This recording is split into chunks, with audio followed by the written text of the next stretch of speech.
ಚಿಕ್ಕ ಮಕ್ಕಳು ಏನಕ್ಕೆ ಹಠವನ್ನು ಮಾಡ್ತಾರೆ ಅನ್ನೋದು ಗೊತ್ತಾಗೋದಿಲ್ಲ. ಕಣ್ಣು ದೃಷ್ಟಿಗೆ ಮಾಡ್ಬೋದು, ಆರೋಗ್ಯ ದೃಷ್ಟಿಯಿಂದ ಮಾಡ್ಬೋದು. ಅದೇ ಒಂದು ಅವ್ರಿಗೆ ಅಭ್ಯಾಸವಾಗಬಹುದು. ಚಿಕ್ಕ ಮಕ್ಕಳಿಗೆ ಏನು ಮಾಡಬೇಕು, ಇಲ್ಲ ನಗದು ಕಡಿಮೆ, ಅಳದೆ ಜಾಸ್ತಿ ಆಗ್ತದೆ. ನಾವೇನು ಮಾಡ್ತೀವಿ, ತುಂಬ ಹಠದ ಸ್ವಭಾವ ಅಥವಾ ಬಾಲಗ್ರಹ ದೋಷ ಎಕ್ಸೆಟ್ರಾ ಎಲ್ಲ ಮಾಡಿ ಬಾಲಗ್ರಹ ತಾಳಿ ಆಗ್ತದೆ.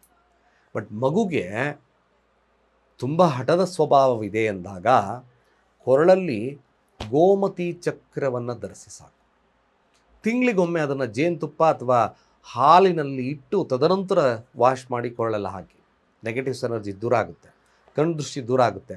ಮಕ್ಕಳು ಹಠದ ಸ್ವಭಾವ ದೂರ ಆಗ್ತಕ್ಕಂಥರುತ್ತೆ. ಒಂದು ಕೆಂಪು ವಸ್ತ್ರದಲ್ಲಾದರೂ ಕಟ್ಬೋದು, ಅಥವಾ ಶಕ್ತರಿದ್ದಲ್ಲಿ ಬೆಳ್ಳಿಯಲ್ಲಿ ಮಾಡಿಸಿ ಅದನ್ನು ಕ್ಯಾಪ್ ಮಾಡಿಸಿ ಆಗ್ತಕ್ಕಂಥ ಕೆಲಸವನ್ನು ಮಾಡ್ಬೋದು.